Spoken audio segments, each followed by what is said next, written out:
Welcome friends, आप सभी दर्शकों का हमारे इस YouTube channel at educational academy 07 में बहुत बहुत स्वागत है। आप जैसा कि जानते हैं कि हमारा यह वीडियो तथा हमारा यह चैनल निश्चित रूप से एक बेरोजगार और शिक्षा जगत से जुड़े हुए युवाओं के लिए मार्गदर्शन का कार्य करता है। इसी सिलसिले में आज की न्यूज़पेपर की मुख्य हेडलाइन रही है रेलवे भर्ती को लेकर के। बहुत सारे अभ्यर्थियों ने पटना में जाकर प्रदर्शन किया और नई सरकार बनी है, जिससे कि उनकी बहुत अपेक्षाएं हैं और इसी बात को ध्यान में रख करके इन लोगों ने प्रदर्शन किया और प्रदर्शन का कुछ न कुछ प्रभाव भी दिखा है, जो आगे आने वाली वीडियो में हम लोग अपनी इस पर चर्चा करेंगे। तो उम्मीद करता हूं कि यदि आप भी रेलवे में आप आवेदन किया हुआ है, बेरोजगार हैं और शिक्षा जगत से जुड़े हुए हैं, तो हमारे चैनल के साथ बने रहें। हमारे चैनल को लाइक शेयर सब्सक्राइब करें और आप भी यदि हमारे चैनल से प्रभावित हैं तो अपने कमेंट्स ज़रूर दें कि हमारा जो यह प्रस्तुति है कैसा लग रहा है, तथा अपने मित्रों के साथ इसको अधिक से अधिक शेयर करें, जिससे कि उन्हें भी यह सूचना मिलती रहे। रेलवे में पद बढ़ाने की मांग को लेकर के अभ्यर्थियों ने किया प्रदर्शन। रेलवे में पद बढ़ाने की मांग को लेकर अभ्यर्थियों ने किया प्रदर्शन। रेलवे भर्ती प्रतियोगिता परीक्षा के अभ्यर्थियों ने मंगलवार को पटना की सड़कों पर 6 घंटे तक प्रदर्शन किया। रेलवे भर्ती प्रतियोगिता परीक्षा के अभ्यर्थियों ने मंगलवार को पटना के सड़कों पर 6 घंटे तक प्रदर्शन किया। हजारों अभ्यर्थी एलपीए और तकनीशियन की सीटों को बढ़ाने की मांग को लेकर के सड़क पर उतरे हुए थे। इससे अशोक राजपथ से लेकर के गांधी मैदान तक भीषण जाम लग गया। गांधी मैदान के पास अभ्यर्थियों को खदेड़ने के लिए पुलिस को 2 बार लाठीचार्ज करना पड़ा। अब कहने की बात यह है कि एक तरफ सरकार बेरोजगारों को नौकरी नहीं दे रही है और यदि युवा बेरोजगार जो अगर रोजगार की मांग करती हैं तो ऐसी स्थिति में सरकार उनको लाठी से उनका स्वागत करती है। अब इससे ज़्यादा और क्या आप उम्मीद कर सकते हैं अपनी सरकार से। यह समझने की बात, आप यदि एक युवा हैं, आप बेरोजगार हैं या आपके घर में कोई बेरोजगार होगा तो आप बेरोजगारी का दर्द समझ सकते हैं। सरकार को इससे कोई मतलब नहीं होता है, वो तो वोट बैंक की राजनीति करते हैं। खैर कोई बात नहीं, अपना अपना सबका समय आता है। अब देखिए यहाँ पर विद्यार्थियों ने खास करके रेलवे की भर्ती कब आती है, कैसे आती है और कब इसमें नियुक्ति हो जाती है, बहुत लोगों को पता भी नहीं चलता। और इन्हीं सब बातों को लेकर के यदि अभ्यर्थी बेरोजगार जो हैं वो यदि प्रदर्शन करने के लिए जाते हैं तो सरकार का यह देख लीजिए रवैया कैसा है कि वह लाठी लेकर के आपका स्वागत करती है। इसी बात को यहाँ पर आपको न्यूज़पेपर के माध्यम से दर्शाया जा रहा है। गांधी मैदान के पास अभ्यर्थियों को खदेड़ने के लिए पुलिस को 2 बार लाठीचार्ज करना पड़ा। इस दौरान भागने में कई अभ्यर्थी घायल भी हो गए। हालांकि सिटी एसपी चंद्र प्रकाश ने बताया कि अभ्यर्थियों की उग्र होने पर बल प्रयोग करना पड़ा।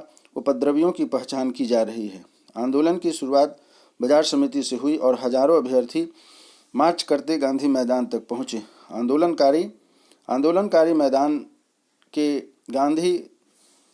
गांधी मूर्ति के पास जाना चाहते थे, पर पुलिस ने उन्हें रोक दिया।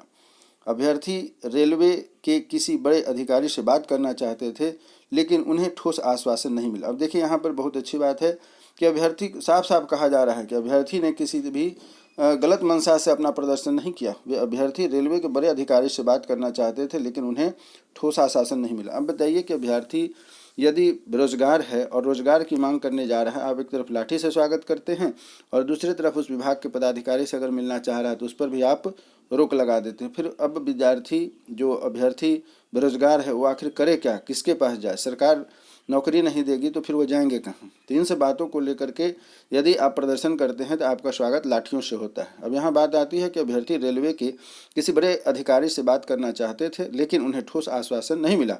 इसके बाद कुछ अभ्यर्थियों व पुलिसों में बहस हो गई। हालात बिगड़ते देखकर भीड़ को तितर बितर करने के लिए पुलिस ने गांधी मैदान थाने के पास लाठीचार्ज किया। पुलिस वालों ने गौरिया मठ तक अभ्यर्थियों को खदेड़ा। वहीं छात्रों ने कारगिल चौक जाम कर केंद्र के खिलाफ नारेबाजी की। यातायात बाधित करने पर पुलिस ने लाठीचार्ज की। तो इस प्रकार आप देख रहे हैं कि बेरोजगार की तरफ सरकार का ध्यान नहीं है और सरकार से यदि बेरोजगार अपनी नौकरी के लिए, अपने रोजी रोटी के लिए, अपनी जीविका के लिए अगर बात रखते हैं तो उन्हें लाठियों से स्वागत किया जाता है, जैसा कि आप साफ साफ यहाँ पर देख रहे हैं। और कुछ महत्वपूर्ण बातें हैं। एलपीए नियुक्ति के लिए उम्र सीमा 3 वर्ष तक बढ़ा दी गई है। जैसा कि अभी आपने देखा आज के ही न्यूज़पेपर का मुख्य हिस्सा था, जिसमें कि यह दिया हुआ है कि अभ्यर्थियों ने पटना में अपने रोजगार के लिए जब गए तो उन्हें लाठियों से स्वागत किया गया। तो वहीं दूसरी तरफ इस बात को ध्यान में रखते हुए विभाग के पदाधिकारियों ने आरआरबी के सहायक लोको पायलट जैसे एलपीए की रिक्तियों में 3 साल की उम्र बढ़ा दी गई है। आरआरबी ने सहायक लोको पायलट अर्थात एलपीए की रिक्तियों में 3 साल की उम्र सीमा बढ़ा दी है। इनकी अधिसूचना सोमवार को देर रात जारी कर दी गई। उम्र सीमा बढ़ाए जाने के पीछे कोरोना काल में परीक्षा आयोजित नहीं होना बताया गया है। आरआरबी के द्वारा नियुक्ति के लिए अधिसूचना के पहले सामान्य वर्ग के अभ्यर्थियों के लिए 18 से 30 वर्ष की उम्र सीमा दी गई थी। इसे बढ़ाकर के 18 से 33 वर्ष कर दिया गया है। इसी तरह से ओबीसी, ईडब्ल्यूएस, एससी, एसटी सहित अन्य श्रेणी के अभ्यर्थियों के लिए भी उम्र सीमा में 3 साल की बढ़ोतरी कर दी गई है। इसका लाभ प्रतियोगिता परीक्षा में शामिल होने वाले लाखों अभ्यर्थियों को मिलेगा।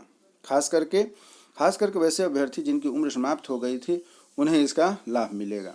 आरआरबी ने एलपीए परीक्षा की संभावित तिथि जारी कर दी है। पहली चरण की परीक्षा जून से अगस्त तक संभावित है। दूसरे चरण की परीक्षा सितंबर में होगी। दोनों परीक्षाओं में सफलता प्राप्त करने के बाद एप्टीट्यूड टेस्ट नवंबर में आयोजित किया जाएगा। प्रमाण पत्रों का सत्यापन नवंबर से दिसंबर तक संभावित है। जनवरी तक सफल अभ्यर्थियों को ज्वाइनिंग मिल जाएगी। अब आप देख सकते हैं कि यहाँ अभी आपके पास जनवरी महीना चल रहा है और आपकी ज्वाइनिंग होने में पूरे 12 महीने लगेंगे, अर्थात 1 साल का समय लग जाएगा आपको रेलवे की नौकरी यदि लेनी है। इस बीच में आप अन्य किसी भी वैकेंसी के इंतज़ार में अगर बैठे हैं तो उसकी तैयारी में लगे रहिए, अन्यथा रेलवे की नौकरी की यह जो देख रहे हैं लीला है, यह ईश्वर ही मालिक है। विभाग तो इसमें कुछ कर नहीं सकता। अब ऐसी नौकरी जिसको कि अगर आप करना चाहते हैं तो फार्म भरने से लेकर के नौकरी मिलने तक की पूरी प्रक्रिया जो है कि 1 साल में जाकर के पूरी होती है। ऐसी है केंद्र सरकार के नौकरी की प्रक्रिया।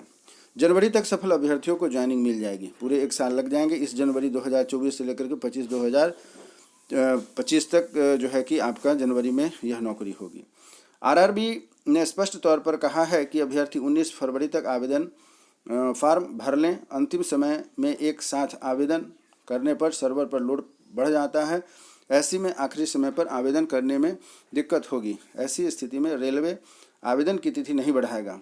उम्मीद जताई जा रही है कि आरआरबी के द्वारा जारी 5,696 पदों पर नियुक्ति के लिए देश भर से कम 50 लाख आवेदन भरे गए हैं। तो यह देख लीजिए कई गुना, लगभग 100 गुना यहाँ पर वैकेंसीज के लिए आवेदन पड़े हैं और वैकेंसी है मात्र 5,000। अब इसमें आप अनुमान लगा सकते हैं कि आप अपनी तैयारी, सरकार की मंशा और सरकार की नियुक्ति, इन सभी बातों को आप देख करके अपने आप को समझ लीजिए कि आप कहाँ पर हैं, सरकार आपसे क्या लेना चाहती है और क्या देना चाहती है, आप क्या करना चाहते हैं और सरकार आपके साथ क्या वैसा सलूक करती है। इस सभी को आप समझने के लिए बहुत ही समझदार हैं, होशियार हैं और आप समझ सकते हैं कि आपकी जो ज़रूरत है और सरकार की ज़रूरत है, दोनों के बीच में कितना अंतर है।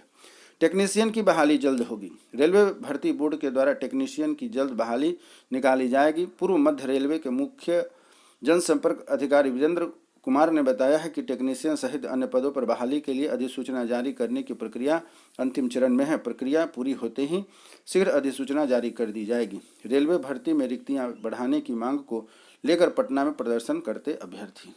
तो इस प्रकार आपने देखा कि सरकार क्या चाहती है, बेरोजगार क्या चाहते हैं, नौकरी किसको चाहिए, नौकरी कौन दे रहा है। इन सभी बातों को समझते हुए आपके पास यह जो सूचना पहुंची है, यह न्यूज़ पहुंची है, उम्मीद करता हूं आपको अच्छा लगा होगा और अपनी प्रतिक्रिया दें कि सरकार से आपकी क्या डिमांड है, आप क्यों इस तरीके का प्रदर्शन कर रहे हैं।